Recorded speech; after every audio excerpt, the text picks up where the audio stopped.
Nessa nossa aula de logística, nós vamos falar sobre logística internacional. Por ser um assunto muito extenso e que abrange conhecimentos em outras áreas, a ideia dessa nossa aula, o objetivo é que a gente faça uma pequena introdução a respeito do assunto, relacionando com as outras aulas que nós já tivemos no decorrer da nossa disciplina. Bom, quando a gente fala em logística internacional, uma primeira pergunta que pode vir é: o que é a logística internacional? Então, já antecipando a resposta dessa pergunta, a logística internacional ela é tudo o que a gente já viu nessa nossa disciplina relacionada à logística, todos os conceitos aplicados à logística voltada para o comércio internacional, ou seja, importação e exportação. Então, a necessidade que leva as empresas a atuar no mercado internacional, no comércio internacional, traz uma série de desafios adicionais à logística, que é o que a gente vai discutir um pouquinho nessa aula de hoje. Bom, o que a gente tem como motivador para a logística internacional, para que nós tenhamos um esforço de gestão voltado para esta parte da logística? Primeiro, a gente cita a ampliação do mercado global. Então, hoje, as empresas compram suas matérias-primas, seus produtos, equipamentos de outros mercados, ou ainda fabricam os seus produtos para poder vender em mercados diferentes do mercado nacional. Então, hoje é muito comum, né, até mesmo pequenas empresas atuarem nesse mercado, né, ou importando ou exportando. Bom, há necessidade ou oportunidade de importar ou exportar. Esse é um outro motivador para a logística internacional. Não somente por conta da ampliação do mercado de clientes, de consumidores, mas também de fornecedores. Então, hoje nós temos, por exemplo, uma boa parte da nossa produção agrícola, ela é vendida para países como China, né, que tem uma alta demanda pelos nossos produtos.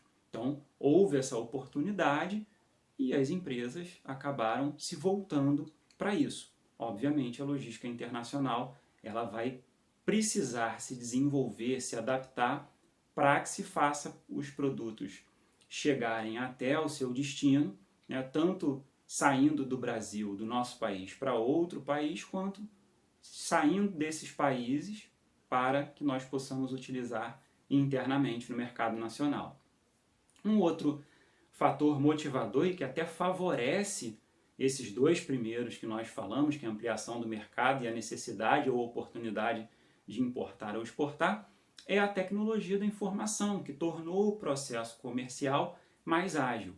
Hoje a gente tem acesso a empresas do mundo inteiro pela internet e basta uma transação, um cadastro, um clique para você comprar ou vender para outro local. E aí é claro que existe todo um outro processo financeiro e processo logístico para fazer com que esses produtos cheguem até o local.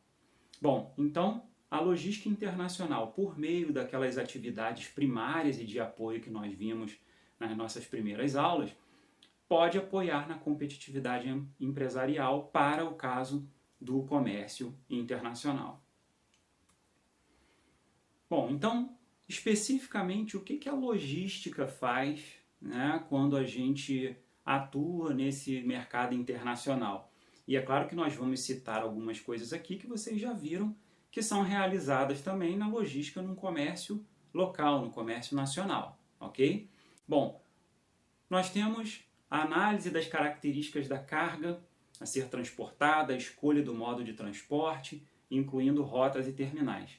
Então, nós vamos detalhar um pouquinho isso mais adiante, assim como as outras frentes de atuação da logística internacional, como a identificação das implicações do ponto de vista logístico dos riscos, responsabilidades assumidos nas negociações comerciais, a preparação da carga para o transporte, a escolha dos prestadores de serviço logístico mais adequados para o seu processo de logística internacional, que nesse caso nós acabamos dependendo de um ou outro prestador para fazer parte ou todo o processo logístico, e a avaliação dos componentes da estrutura de custos diretos e indiretos da logística internacional. Então, esses 5 pontos nós vamos avaliar e analisar, explicar um pouco mais no decorrer dessa nossa aula.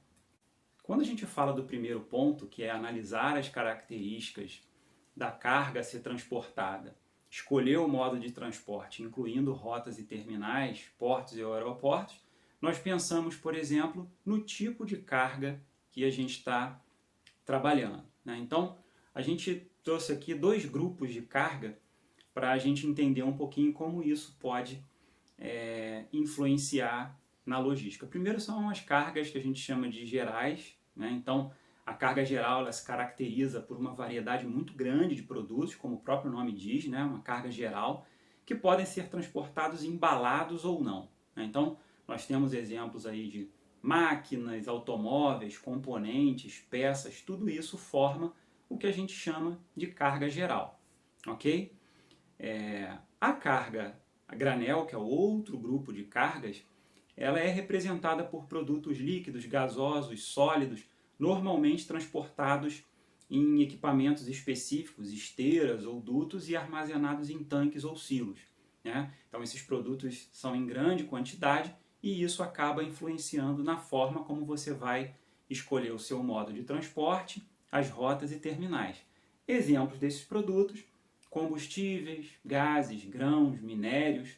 Então, como que a característica da carga influencia no modo de transporte a ser escolhido? Bom, se você tem uma carga geral, essa carga geral, dependendo do seu tamanho, do porte, das características dela, ela pode ser transportada no modo rodoviário, né, no modo aéreo. Mas vamos imaginar, por exemplo, que você esteja trabalhando com exportação de minério de ferro, que são grandes quantidades, produtos de baixo valor agregado. Na verdade, o que vem à mente é que, principalmente se você vai trabalhar com comércio internacional e provavelmente países que não são fronteiriços, você vai precisar de um dos 2 modos que tem condição de atravessar continentes, que são o transporte aquaviário e o aéreo. Pelas características da carga, nós vamos escolher, nesse caso, o transporte aquaviário. Então, para isso, nós temos navios específicos para o transporte de minério, por exemplo, assim como acontece com grãos para exportação, produtos derivados de petróleo, ok? As características da carga, quantidade dessa carga também vão influenciar as rotas, né, que vão ser utilizadas, né, para poder fazer esse transporte que os veículos vão seguir, e também os próprios terminais.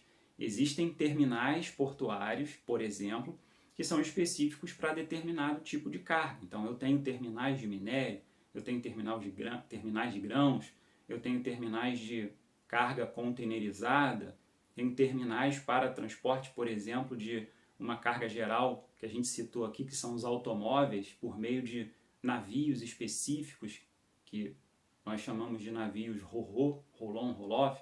Então, as características da carga vão ajudar a gente em várias outras decisões dentro do comércio internacional.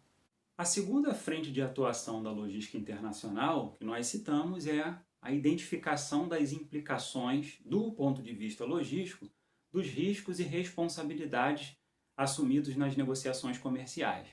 Quando a gente fala desse assunto, a gente acaba esbarrando num assunto específico que são os Incoterms.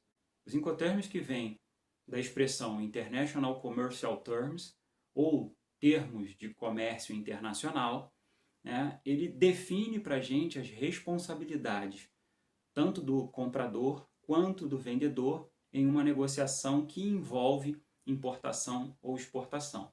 Então, definindo aí os termos comerciais dos Incoterms, eles são padronizados e servem para definir dentro da estrutura de contrato de compra e venda internacional os direitos e obrigações recíprocos do exportador e do importador. E aí, para estabelecer um conjunto padronizado de definições e determinando regras e práticas com relação, por exemplo, aonde o exportador deve entregar a mercadoria, quem paga o frete, quem é responsável pela contratação de seguro, ok? Então, é um item muito importante de ser analisado na logística internacional porque vai influenciar tanto no seu nível de serviço quanto nos custos logísticos para se fazer uma transação comercial internacional.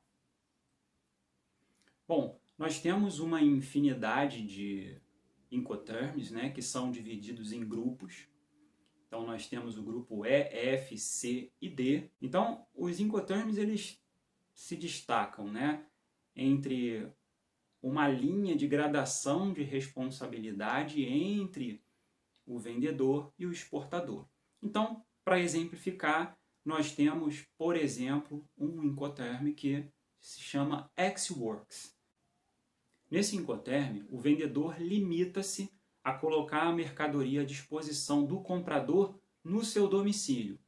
Então, a mercadoria, a carga, ela fica preparada esperando para que o comprador, no caso, por exemplo, o importador, no prazo estabelecido, retire aquela mercadoria.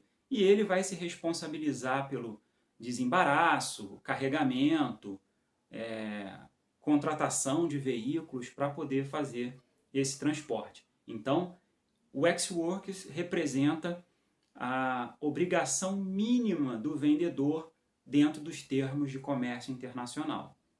Ok? Nós temos aí um outro Incoterm para diferenciar o outro extremo, né, que é o DDP, que é o Delivered Duty Paid.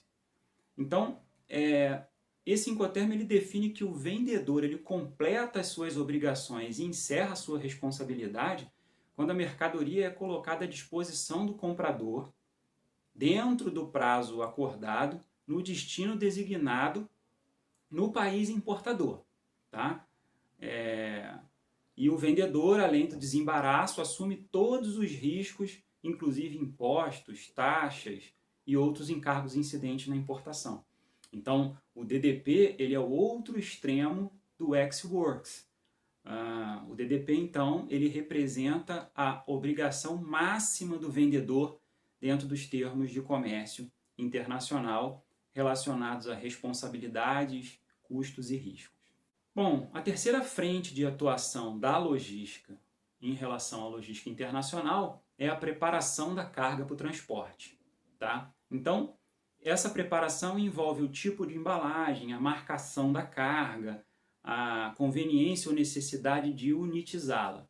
Então, no caso, quando a gente fala de marcação da carga, é toda uma definição de informações que estão contidas naquela carga para que se identifique, se rastreie a carga e possa haver um controle da movimentação e transporte dessa carga.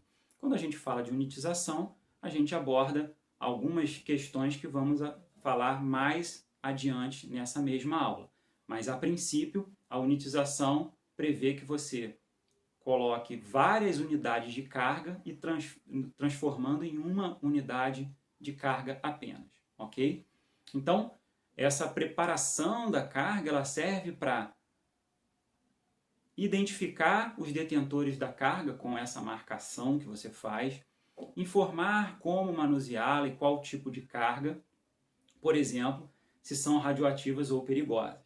Então, nesse caso, é mandatória a utilização de não só embalagens adequadas para o tipo de produto, mas também etiquetas, símbolos, marcações que são previstas por normas internacionais para que em qualquer local onde essa carga esteja, ela possa ser facilmente identificada, não somente quanto à sua origem ou destino, mas o tipo de carga, o grau de periculosidade e a própria sensibilidade dessa carga a determinados movimentos dentro da logística.